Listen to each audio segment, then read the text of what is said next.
Might be breaking out in a sweat. I've just been playing around the world basketball with my grandson and he's winning. And we've got one more round to do. And if I lose that, then he's completely won, which is fine by me. Okay, he's 14 and I'm 64. So he should win. Welcome to my channel. So what am I going to talk about today?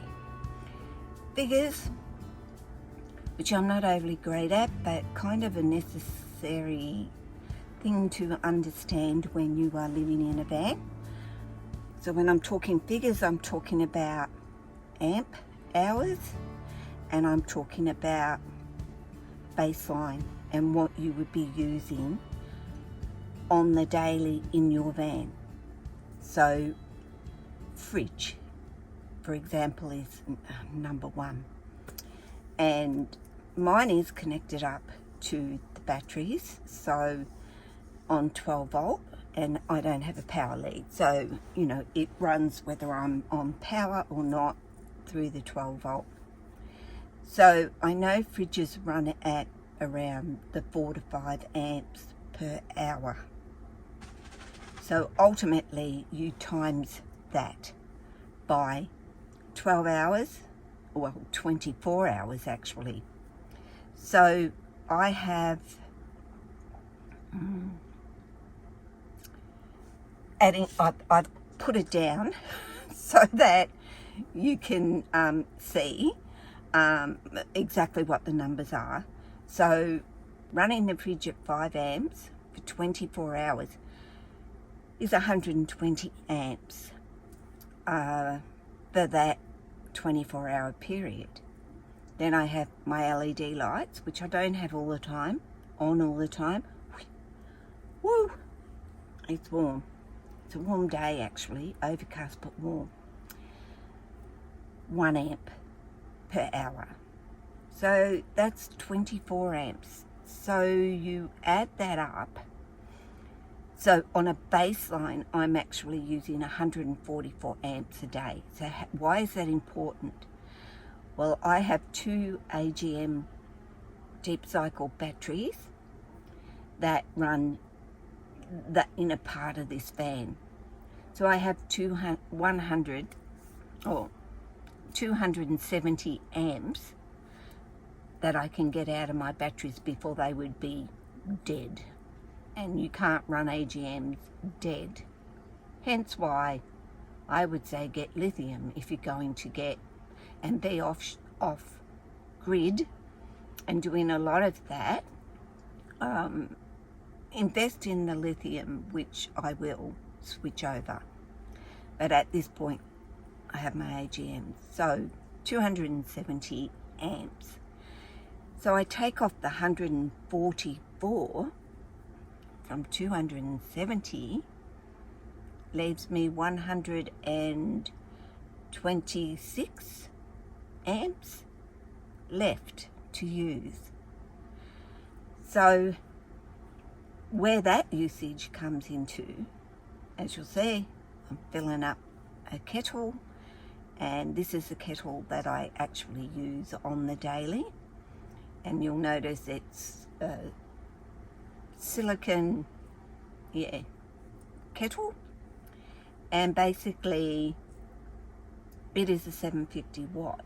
Now, how you figure out your baseline is by going times whatever it is by 12, and when it comes to watts and figuring out, okay, well, what is the wattage of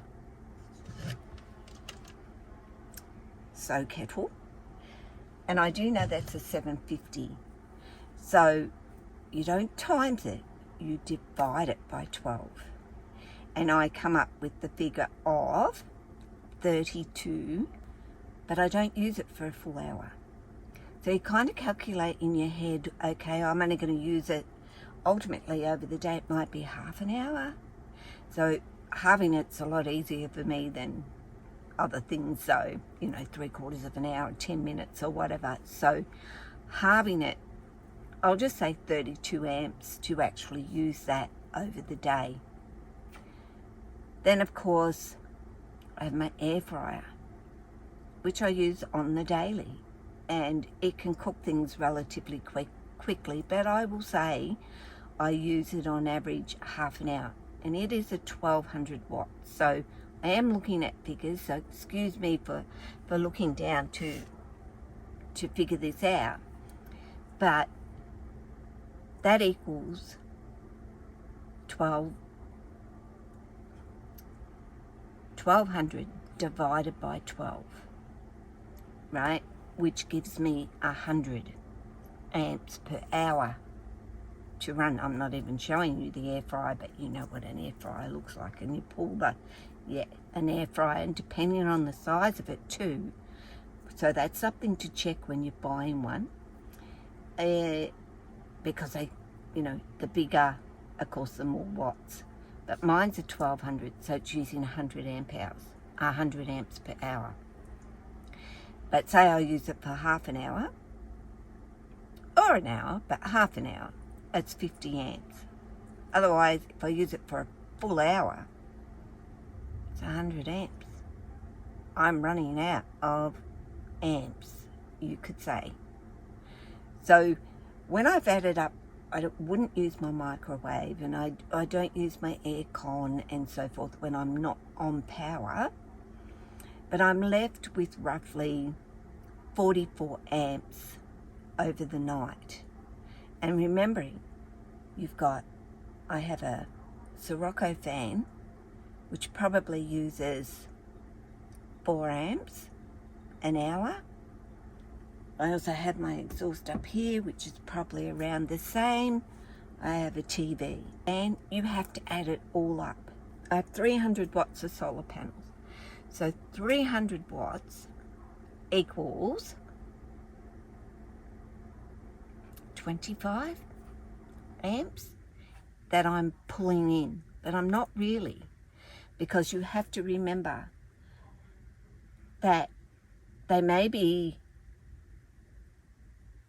getting an element of, a portion of that is the word, because you get dust on it. There's days where it's overcast, it's days when it's really sunny, but when I say it's really sunny, it probably only gets 3 hours of optimal sunlight on them, taking into account the dust and all the rest of it. I am not pulling in 23 amps per hour to my batteries. I'm not sure of what I'd be pulling in, but I can't say that is, charging up my batteries amazingly. So I would suggest getting a solar blanket, a 200 watt portable that you can follow the sun, especially being off grid. Follow the sun and keep extra ampage going in besides what's on your roof. At least if you're following the sun, you're pulling in quite a bit of power to your charge to your battery. I may not be saying the right words, but I hope you're getting what I'm actually saying. And of course I suggested the lithium because of the fact that you can be out of grid for 4 days, 5 days, depending on what you have. I would be looking at 200 amp hours out of my batteries, lithium batteries, giving me 400 amps. So I'm adding an extra 130 amps to what I already have. So that might get me 4 days out off grid. But then you would have to drive, right, and charge up those batteries. But at least you can run your lithiums, like I said, dead. And then you can drive for 4 or 5 hours. And you know they're going to be back to 100% charge by the time you get to your next destination. But if you're loving the area you're in, book 1 night into a caravan park or 2 nights into the caravan park. You can charge the batteries up. You can also have a shower. You can wash your clothes. put your smart charger on, put it on trickle, keep them charged up, then you're ready to go off to your next destination. So to finish this off, and hoping that you'll understand, find your baseline. Once you have your baseline of knowing what you're running on the daily in your van, no matter what or where you are, taking that ampage off whatever it is your batteries supply you, and then looking at the wattage of your appliances. Now to use, and I didn't say this, but to use your appliances, you also need an inverter where you can plug in. And I do have a 2000 watt inverter, so it will absolutely do fine for me to plug my kettle in and my air fryer in, because they're all under 2000 watts. So you need to consider the size of your inverter. So I'm not sure of what my air conditioning actually does. I have to look that up in terms of watts, what that is, but I don't and wouldn't be running it via my inverter. So that's what you have to consider before you start putting any electrical charging aspects to your van. How much ampage do you need on the daily to be okay? You can boil a kettle by the gas stove, plug your TV, watch a bit of TV, but you need to be running your fridge.